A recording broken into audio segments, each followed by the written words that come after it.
Ukraine पर missile हमले का वीडियो रूसी डिफेंस मिनिस्ट्री के द्वारा जारी किया गया है। इस वीडियो में साफ दिख रहा है कि रूसी सेना किसी अज्ञात स्थान से यूक्रेन पर मिसाइल दागी और रूस का दावा है कि इस मिसाइल हमले में उसने यूक्रेन के मैकेनाइज्ड ब्रिगेड के कमांड पोस्ट को नष्ट कर दिया। आपको बता दें कि 55 दिन से जंग लगातार जारी है। रूस की फौज ने यूक्रेन की सेना पर आरोप लगाया कि उसने अपने ही एक गांव को मिसाइल हमले में तबाह कर दिया।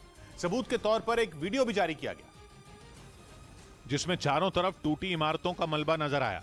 ज्यादातर इमारतें खंडहर में तब्दील दिखीं। रूस ने दावा किया कि यूक्रेन ने जानबूझकर ज़ापोरिज़िया के इस इलाके में बम बरसाए। बताया गया कि हमला एक गोदाम को टारगेट कर किया गया था, जिसमें गोदाम पूरी तरह तबाह हो गया। साथ ही कई दूसरी इमारतें भी ध्वस्त हो गईं।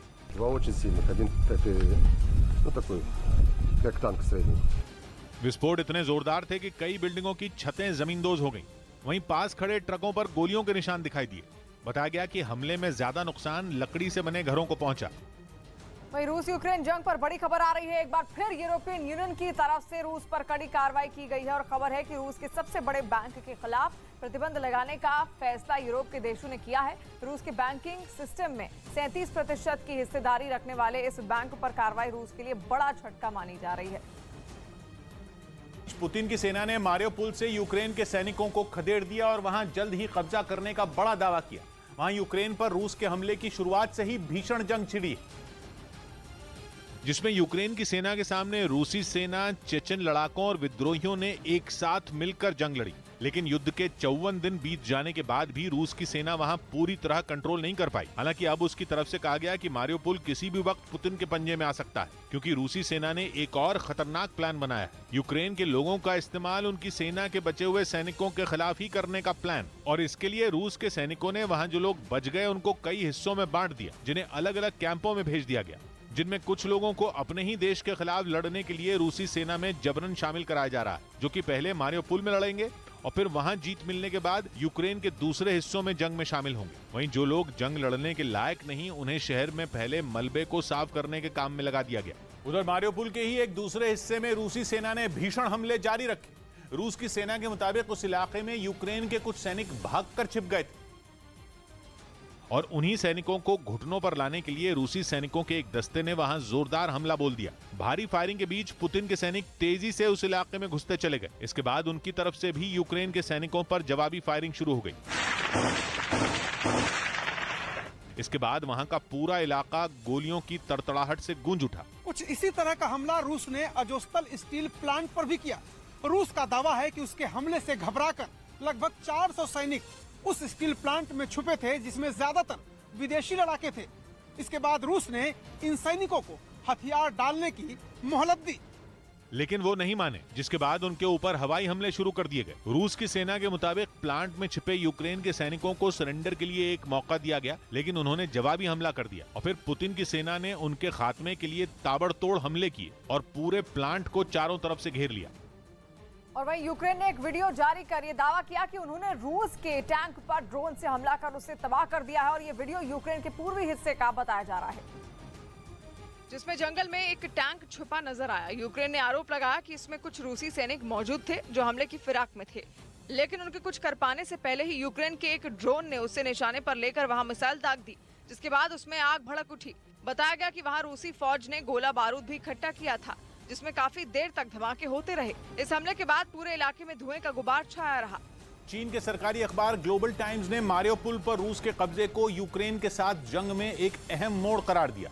ग्लोबल टाइम्स में छपे एक लेख के मुताबिक अगर यूक्रेन के बंदरगाह वाले शहर मारियोपोल पर रूस ने पूरी तरह कब्जा कर लिया तो इस युद्ध में एक निर्णायक मोड़ आ जाएगा, क्योंकि इस शहर पर कब्जा करने के बाद रूस को युद्ध में आगे की रणनीति बनाने में काफी मदद मिल सकती है।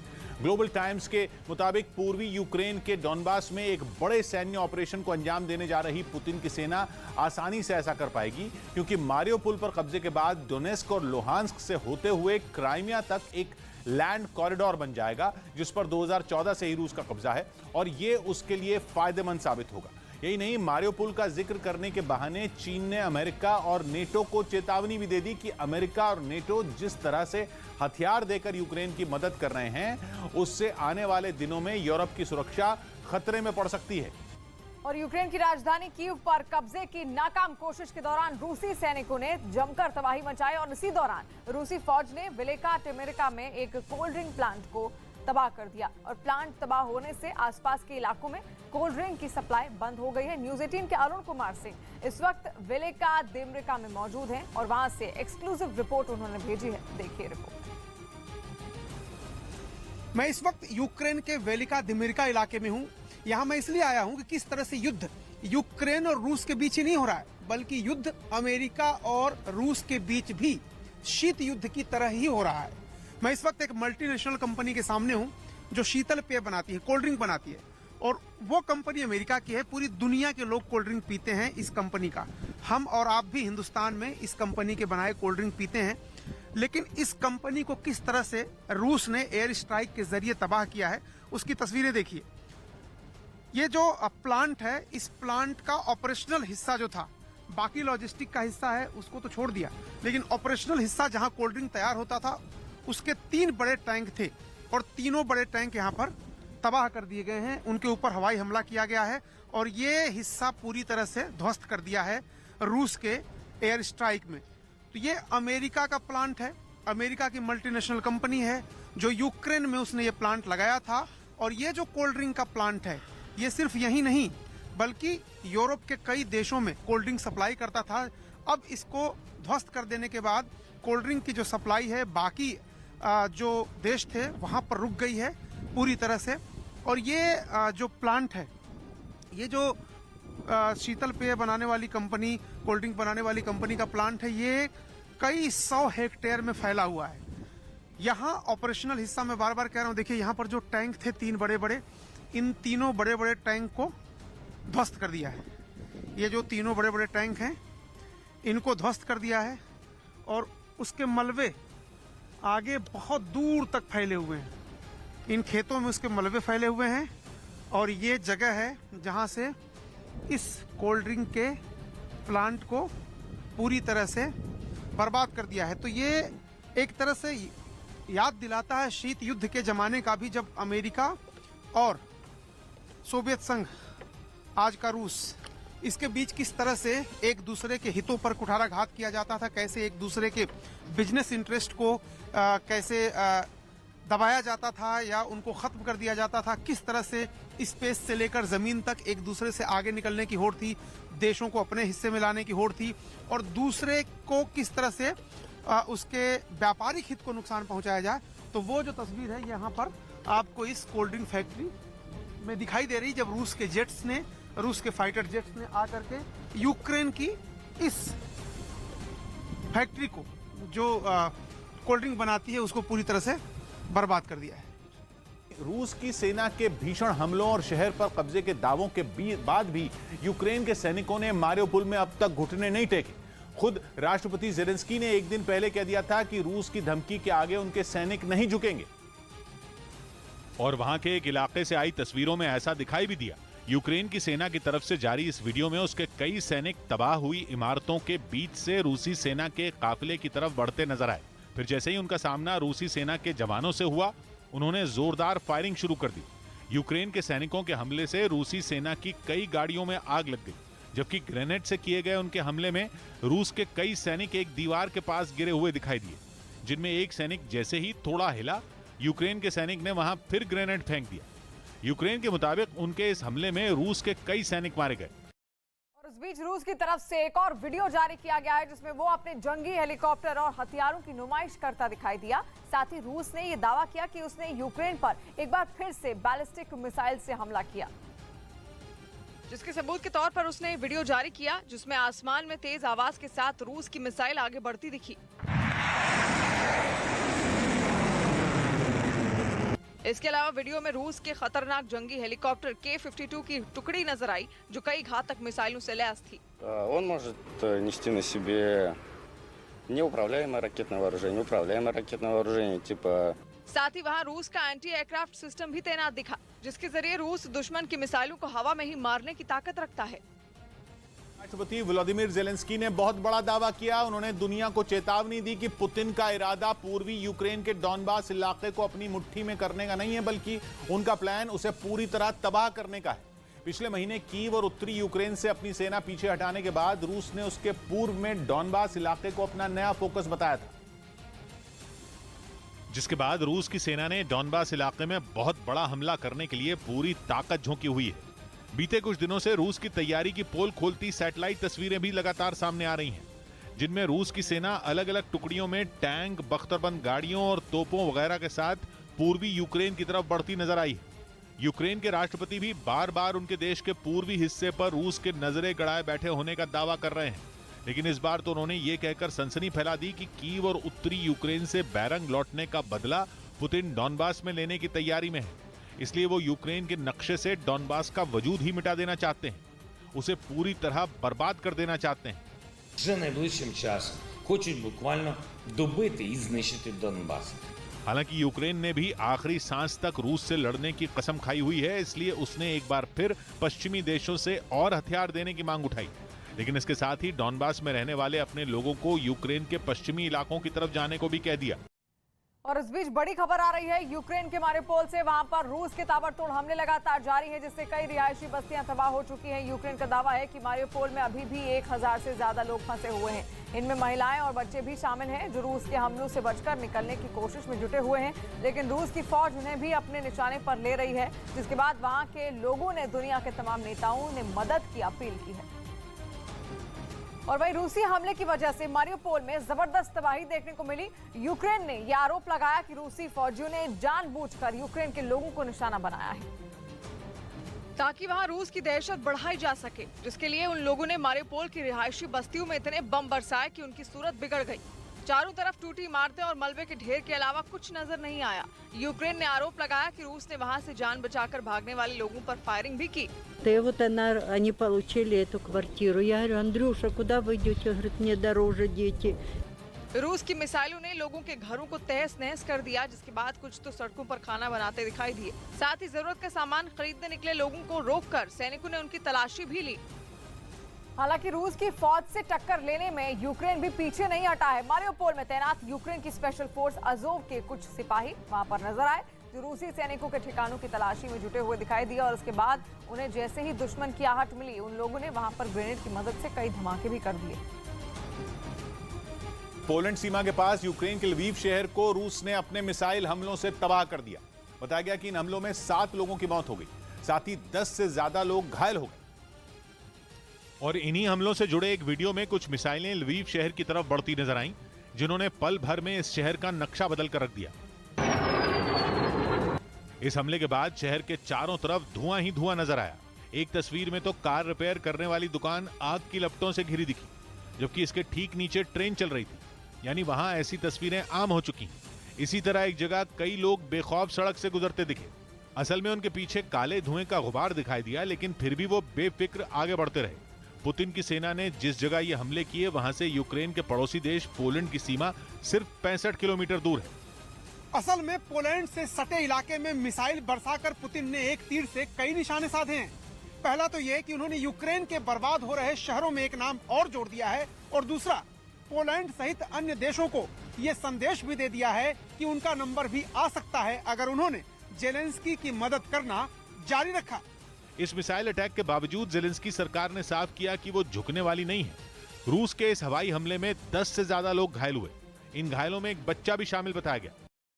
और यूक्रेन पर कब्जे की जंग में रूस के सैनिकों ने जो भी रास्ते में आया उसे तबाह कर दिया। राजधानी कीव के जलीसिया गांव तो पूरी तरह से बर्बाद हो गया है। कीव पर कब्जे के लिए रूसी सेना का 64 किलोमीटर लंबा काफिला जलीसिया गांव से ही होकर आगे बढ़ रहा था। वहीं के लोगों के ने ये बताया कि इस दौरान जो भी रास्ते में आया, रूस के सैनिकों ने उसे बर्बाद कर दिया। न्यूज़ 18 के अरुण कुमार सिंह की रिपोर्ट देखिए। यूक्रेन के जलेसिया गांव के पास खड़ा हूं, जो एक हाईवे पर स्थित है। इस गांव का जिक्र इसलिए क्योंकि इस गांव को रूस की सेना ने पूरी तरह से तबाह किया। आपने अक्सर टेलीविजन स्क्रीन पर देखा होगा कि रूस की सेनाएं 64 किलोमीटर एक काफिले के साथ कीव को घेरने के लिए आगे बढ़ रही हैं। यही हाईवे है, जिस हाईवे से रूस की सेनाएं 64 किलोमीटर लंबी लाइन में बख्तरबंद वाहन, टैंक और तमाम मिसाइल के साथ वो बढ़ रहे थे कीव को घेरने के लिए। आप तस्वीरें देखिए, यहाँ पर वो जो घर है उसके पीछे का घर है, तबाह है।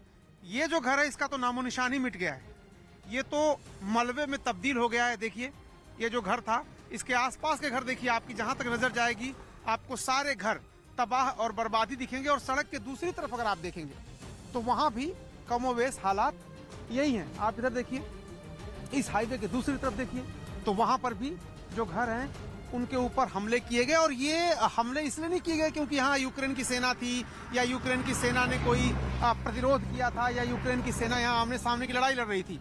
यहाँ के लोग कहते हैं कि रूस के टैंक इस इलाके में जब आगे बढ़ रहे थे तो बिला वजह उन्होंने चारों तरफ हमले किए, टैंक के गोले दागे, जिसकी वजह से ये सारा तबाह हो गया। आप देखिए इधर वाला घर, दूसरी तरफ का घर देखिए आप सड़क के, तो वो भी पूरी तरह से जमींदोज हो गया है।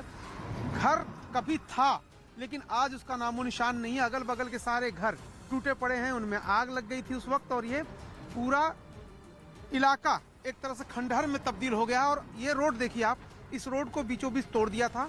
ये पूरा हिस्सा जो है, ये पूरा हिस्सा डिस्ट्रॉय हो गया था, ये पूरा हिस्सा ध्वस्त हो गया था। इसको अब बनाने की कोशिश चल रही क्योंकि रूस की सेनाएं अब यहाँ से जा चुकी हैं। तो ये गांव वाले ये आरोप लगा रहे हैं कि रूस की सेना ने बिना किसी कारण के, बिना किसी प्रतिरोध के, बिना किसी उकसावे के कोई जवाबी फायरिंग या किसी तरह को रोकने की कोशिश इस पर यूक्रेन की सेना नहीं कर रही थी। ये पूरे गांव को तबाह कर दिया। हालांकि बाद में रूस की सेना जब यहाँ से गई, वापस लौटी घेरा डालने के बाद, तो ये जो नीचे पुलिया थी इसको पूरी तरह से ध्वस्त कर दिया था, जिसको अब बना करके यहाँ पर ट्रैफिक को सुचारू रूप से जारी रखने की कोशिश की जा रही है। काला सागर में डूबने वाले रूस के जंगी जहाज मॉस्कवा से बचाए गए नौसैनिकों का एक वीडियो रूस ने जारी किया, लेकिन इस वीडियो के सामने आने के बाद रूस अपने ही जाल में फंस गया और मॉस्कवा जहाज से जुड़े उसके दावों पर सवाल उठने लगे। अब तक हादसे से जुड़ी कोई तस्वीर तक सामने नहीं आई थी, लेकिन अब सोशल मीडिया पर मॉस्कवा के कुछ वीडियो डाले गए।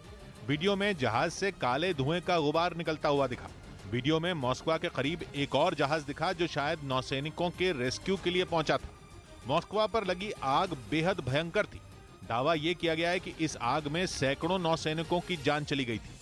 हालांकि अब तक ये साफ नहीं है कि ये आग कैसे लगी।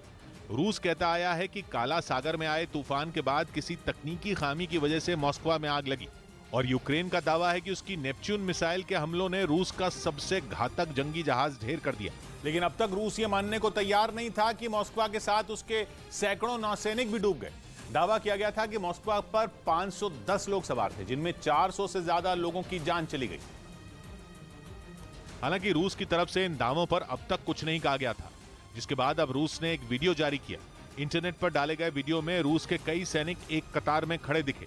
दावा किया गया कि ये मॉस्कवा से बचाए गए नौसैनिक हैं, जिनसे रूस की नौसेना के बड़े अधिकारियों ने मुलाकात की। लेकिन इंटरनेट पर लोगों ने वीडियो में दिख रहे सैनिकों की गिनती शुरू कर दी। एक न्यूज एजेंसी ने वीडियो ट्वीट करते हुए दावा किया कि सैनिकों की आगे वाली कतार में करीब 50 नौसैनिक हैं और कुछ नौसैनिक पिछली पंक्ति में हैं। रूस का जो जंगी जहाज काला सागर में बर्बाद हुआ वो कोई मामूली युद्धपोत नहीं था। इसी युद्धपोत ने यूक्रेन में बर्बादी की कहानी लिखी थी। जब से ये युद्धपोत डूबा है तब से पुतिन बेहद गुस्से में है, और एक नया वीडियो जारी होने के बाद तो आरोपों के घेरे में पुतिन ही आ गए हैं। हालांकि रूस के जंगी जहाज मॉस्कवा पर 500 से ज्यादा जवानों और अफसरों की तैनाती रहती थी। ये बात खुद रूस भी कई बार कह चुका है। 2014 में क्राइमिया पर कब्जा करने के बाद से ही रूस का जंगी जहाज मॉस्कवा काला सागर में तैनात है। खास बात यह भी है कि रूस की तरफ से जो वीडियो जारी किया गया उसमें ऑडियो नहीं है। मतलब इस बात का खास ध्यान रखा गया कि अफसरों और नौसैनिकों की बातचीत कोई सुन न पाए।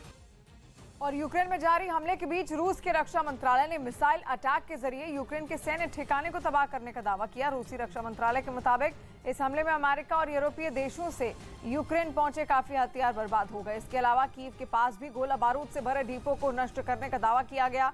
रूस के रक्षा मंत्रालय के मुताबिक अब तक के जंग में रूस की सेना ने यूक्रेन के 139 विमान, 483 मानव रहित विमान और 250 anti aircraft missile system, 2337 tank और दूसरी बख्तरबंद गाड़ियों को बर्बाद कर दिया है। ब्रेकिंग न्यूज, यूक्रेन जंग पर काला सागर में अपनी जंगी जहाज पर हमले से बौखलाए रूस के राष्ट्रपति व्लादिमीर पुतिन यूक्रेन पर परमाणु हमला कर सकते हैं, ऐसी खबरें आ रही हैं। यूक्रेन की सीमा के पास रूस के कुछ ऐसे विमान देखे गए हैं जिनका इस्तेमाल परमाणु बम बरसाने के लिए किया जाता है। माना जा रहा है कि अपने जंगी जहाज मॉस्कवा के डूबने के बाद रूस और यूक्रेन की जंग का रुख बदल सकता है। अरुण सिंह यूक्रेन से हमारे साथ जुड़ रहे हैं। अरुण, क्या पता चल रहा है इस पर? जी किशोर, ये बेहद ही डरा देने वाली खबर है। काला सागर में रूस का युद्धपोत मॉस्को जब से डूबा है तब से पुतिन बेहद गुस्से में हैं। लगातार वो धमकियां दे रहे हैं और अब तो उन्होंने परमाणु बम गिराने वाले फाइटर प्लेन उड़ा करके इस धमकी को और ज्यादा मजबूती दे दी है। इसके पहले भी वो फिनलैंड और स्वीडन दोनों को धमकी दे चुके हैं कि परमाणु युद्ध हो सकता है, क्योंकि ये दोनों देश नेटो में शामिल होने की कोशिश कर रहे हैं। तो अब अगला निशाना परमाणु युद्ध का पुतिन द्वारा कौन सा देश बनेगा, कब बनेगा, ये सारी बातें पुतिन के दिमाग में हैं। अभी इसका खुलासा नहीं हुआ है। हालांकि अब तक रूस ने जंगी जहाज मॉस्को के डूबने पर खुलकर कुछ भी नहीं कहा, लेकिन इतना साफ है कि मॉस्को का डूबना उसके लिए बहुत बड़ा झटका है। इस घटना के बाद से ही यूक्रेन में रूस की फौज के हमले तेज हुए हैं, लेकिन सबसे अहम बात यह है कि मॉस्को पर हमले का बदला लेने के लिए पुतिन परमाणु बम गिरा सकते हैं। और ऐसा होने की कुछ अहम वजह भी सामने आई। सबसे अहम बात यह कि यूक्रेन की सीमा के पास रूस के कुछ खास प्लेन देखे गए। ये प्लेन हैं Tu-95, जिन्हें परमाणु बम गिराने के लिए इस्तेमाल किया जाता है। एक नहीं बल्कि रूस के ऐसे 4 प्लेन यूक्रेन की सीमा के पास देखे गए। दावा यह किया जा रहा है कि मॉस्को पर हुए हमले ने पुतिन को झकझोर कर रख दिया। उनके सब्र का बांध टूट चुका है। जल्द से जल्द इस जंग का अंत करना उनकी सबसे बड़ी चुनौती है। इसीलिए इस जंग में अब वो परमाणु बम का इस्तेमाल भी कर सकते हैं। हालांकि कुछ दिनों पहले ही रूस ने कहा था कि अगर रूस के वजूद को खतरा होगा तभी परमाणु बम का इस्तेमाल किया जाएगा, लेकिन रूस की इस बात पर यूक्रेन के राष्ट्रपति ज़ेलेंस्की भरोसा करने को तैयार नहीं है। इसीलिए उन्होंने 2 दिन पहले ही बयान दिया था कि रूस परमाणु बम गिरा सकता है। यहां तक कि उन्होंने ऐसी दवाओं का स्टॉक जमा करने को कहा था जो रेडिएशन के असर को कम कर सकें। मतलब ये कि तैयारी परमाणु बम के हमले से बचने के लिए शुरू हो चुकी है। रूस का आक्रमण पिछले 4 दिन में काफी तेज हुआ। खास तौर पर खार्किव और लवीव में रूस ने ताबड़तोड़ मिसाइलें दागी। इसके अलावा यूक्रेन की राजधानी कीव के पास एक ऐसे कारखाने पर भी मिसाइल दागी गई जहां नेपच्यून एंटीशिप मिसाइलें बनाए जाने का दावा किया जाता था। इसे रूस के राष्ट्रपति व्लादिमीर पुतिन की झुंझलाहट माना जा रहा है। दावा है कि मॉस्को के डूबने की घटना के बाद से उनका सब्र जवाब दे चुका है। और रूस के हमले के बीच यूक्रेन की सेना भी करारा जवाब दे रही है। यूक्रेन की सेना ने एक वीडियो जारी किया है जिसमें लुहांस्क में एक रूसी टैंक को उड़ाने का दावा उसकी ओर से किया गया है। इस वीडियो में टैंक का मलबा चारों तरफ बिखरा हुआ दिखाई दिया। दावा किया गया कि हमले के दौरान यूक्रेन के सैनिकों ने रूस के एक टैंक को घेर लिया और उसे उड़ा दिया। यूक्रेन के राष्ट्रपति ज़ेलेंस्की ने पुतिन के परमाणु हमले के गेम प्लान को लेकर पश्चिमी देशों को आगाह किया और हमले से निपटने के लिए तैयारियां शुरू करने की नसीहत तक दे डाली। यानी रूस लगातार परमाणु हमले की जो धमकियां दे रहा है वो गीदड़ भभकी नहीं बल्कि सच साबित हो सकती हैं। क्योंकि एक इंटरव्यू में ज़ेलेंस्की ने अंदेशा जता दिया कि यूक्रेन में अपनी भदपिट्टी देख पुतिन इतने ना बौखला जाएं कि वाकई परमाणु हथियार दाग ही दें। इसीलिए उन्होंने पश्चिमी देशों को परमाणु हमले से निपटने के लिए एंटी रेडिएशन दवाएं इकट्ठा करने और बंकर तैयार करने तक को कह दिया। Коли вона буде, і не треба чекати від Росії, коли вона буде використовувати ядерну зброю. यही नहीं, ज़ेलेंस्की ने यह भी चेतावनी दी कि परमाणु हमले को लेकर रूस के किसी भी दावे पर यकीन नहीं किया जा सकता। А треба очікувати від них. Вони можуть використовувати будь-яку зброю, я впевнений в цьому. Будь-яку зброю. І вірити не можна.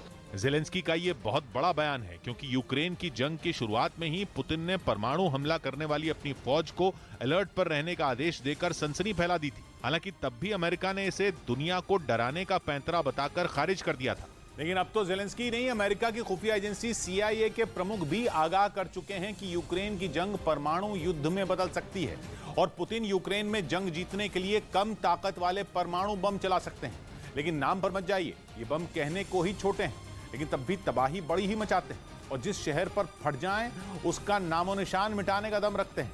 एक अनुमान के मुताबिक रूस के पास ऐसे कम ताकत वाले परमाणु हथियारों की गिनती 2000 के करीब है। और तो और रूस के पास पूरी दुनिया में परमाणु हथियारों का सबसे बड़ा जखीरा है। अमेरिका का नंबर भी रूस के बाद आता है। इसलिए माना जा रहा है कि पुतिन यूक्रेन में छोटे परमाणु बम दाग कर जंग में बढ़त हासिल करने की कोशिश कर सकते हैं। और बड़ी खबर दिल्ली में जहांगीरपुरी हिंसा की से जुड़ी हुई, जहां पर दिल्ली पुलिस ने जहांगीरपुरी में धार्मिक यात्रा निकालने वाले आयोजकों के खिलाफ भी केस दर्ज कर लिया है। आरोप है कि उन्होंने बिना इजाजत के ही यात्रा गैर कानूनी तरीके से निकाली और इसके अलावा बिना इजाजत लोगों को इकट्ठा किया जिससे 2 समुदायों के बीच टकराव होने की संभावना बनी। तो आयोजकों पर भी अब FIR दर्ज कर ली गई है दिल्ली के जहांगीरपुरी में। दिल्ली के जहांगीरपुरी में हुई हिंसा की जांच करने पहुंची जांच टीम पर पथराव हो गया। 2 दिन पहले जहांगीरपुरी में जो हिंसा हुई थी उसकी जांच के लिए क्राइम ब्रांच ने 14 टीमें बनाई जो हिंसा के आरोपियों की तलाश में जहांगीरपुरी पहुंची। लेकिन अंदर घुसने से पहले ही उन पर कुछ पत्थर फेंके गए, जिसके बाद पुलिस वालों ने नए सिरे से तैयारी की और फिर आरोपियों की तलाश में जहांगीरपुरी इलाके में घुसे। जहांगीरपुरी में क्राइम ब्रांच की टीमें यहाँ पर एक शख्स को यहाँ पर हिरासत में लेने के लिए गई थी, तभी अचानक वहाँ पर उन पर पत्थर फेंके गए हैं। 2 दिन पहले हनुमान जयंती पर हुई हिंसा के मामले में पुलिस कुछ लोगों को पहले ही गिरफ्तार कर चुकी थी, जिन्हें कोर्ट में पेश किया गया, जहां से उन्हें न्यायिक हिरासत में भेज दिया गया। पुलिस का कहना है कि वो इस मामले में हर पहलू की जांच कर रही है और उसकी नजर डिजिटल सबूतों पर भी है। जिन लोगों के खिलाफ एविडेंस मिलते हैं उनके खिलाफ उचित कार्रवाई की जाएगी। जहांगीरपुरी हिंसा मामले के बाद कुछ वीडियो भी वायरल हुए, जिनमें कुछ लोग पथराव और फायरिंग करते दिखाई दिए। खबर है कि पुलिस ने इस वीडियो में दिख रहे एक शख्स को गिरफ्तार किया। पुलिस को पहले से उस शख्स की तलाश थी जिसने जहांगीरपुरी में गोली चलाई थी। और कहा जा रहा है कि वायरल वीडियो में नीले कुर्ते में दिख रहा शख्स वही आरोपी है। इस वीडियो में दिखा कि कैसे लोग जमकर पत्थर चला रहे थे, लेकिन अचानक नीला कुर्ता पहने एक शख्स आया और उसने ठाए से गोली चला दी। वीडियो में दिख रहे इस शख्स का नाम सोनू शेख बताया जा रहा है, जिसे पुलिस ने गिरफ्तार भी कर लिया। कहा जा रहा है कि सोनू शेख हिंसा के एक और आरोपी सलीम चिकना का भाई है। अंसार और सलीम चिकना नाम के दोनों आरोपियों को पुलिस रिमांड में भेजा जा चुका है। हिंसा पर अब तक जांच कहां तक पहुंची, दिल्ली पुलिस की इन्वेस्टिगेशन टीम आरोपियों के खिलाफ कैसे सबूत जुटा रही है, इन सभी बातों पर न्यूज 18 ने स्पेशल सीपी दीपेंद्र पाठक से बात की। दिल्ली के जहांगीरपुरी हिंसा मामले में जो एक मुख्य आरोपी है, जिसका वीडियो वायरल हुआ था, फायरिंग करता हुआ जो शख्स नजर आ रहा था, उसे दिल्ली पुलिस ने गिरफ्तार कर लिया। हमारे साथ बात करने के लिए स्पेशल सीपी कानून व्यवस्था दीपेंद्र पाठक जी हैं। सर, ये जो फायरिंग करने वाला शख्स गिरफ्तार हुआ है, इसका क्या नाम है, क्या प्रोफाइल है, कहाँ का रहने वाला है? इसका नाम है सोनू शेख एलियास यूनुस एलियास इमाम। ये जो घटना हुई है शनिवार की, उसका ये सबसे बड़ा कैच अगर अब तक का अगर हम कह सकते हैं, क्योंकि जिस तरह से वीडियो वायरल हुआ और जिस तरह से वो फोटोग्राफ में और वीडियो में देखा है, जिस दुर्दांत तरीके से ये गोलियां चला रहा है पुलिस की तरफ और बाकी लोगों की तरफ, तो इस पर हमारी टीम, स्पेशल टीम काम कर रही थी पिछले 2 दिनों से और हमें सफलता मिली है नॉर्थ वेस्ट डिस्ट्रिक्ट के स्पेशल स्टाफ एंड अदर की टीम को, और हमने इसको नैब किया है। इससे आगे की पूछताछ हो रही है। जो रैली थी सर, जो शोभा यात्रा निकल रही थी हनुमान जयंती के दिन, क्या उसकी परमिशन पुलिस से ली गई थी या वो बिना परमिशन के निकल रही थी? देखिए, उस दिन 3 हनुमान शोभा यात्राएं थी। 2 जो सुबह में 11 बजे और 1 बजे का टाइमिंग जिसका था, उसको परमिशन दी गई थी। ये जो तीसरी वाली जो शोभा यात्रा थी, ये 1 दिन पहले शाम में इन्होंने एक एप्लीकेशन पुलिस स्टेशन में दिया था, इसको परमिशन नहीं मिल पाई थी। सर, इसी से जुड़े जो आयोजक हैं उनसे पूछताछ हो रही है, जो अलग अलग हिंदू संगठन से जुड़े हुए हैं। क्या उस मामले में कोई FIR भी दर्ज हुई है कि केवल अभी इंटरोगेशन चल रहा है उन लोगों से? नहीं, उनको ज्वाइन किया गया है, एक जो इंक्वायरी है और एक जो केस दर्ज हुआ था उसमें। और दिल्ली हिंसा में जैसे जैसे पुलिस का एक्शन बढ़ रहा है, उसको लेकर राजनीति भी खूब हो रही है। बीजेपी नेता जहां पुलिस के एक्शन सही ठहरा रही है और दोनों पक्षों से शांति की अपील कर रही है, वहीं दूसरी तरफ विपक्ष सरकार और पुलिस की कार्रवाई पर सवाल खड़े कर रहा है। राजधानी में तलवार को लेकर फिर सकता है, अगर वही तलवार किसी मुसलमान के हाथ में आ गई तो एक तलवार हन दीजिए।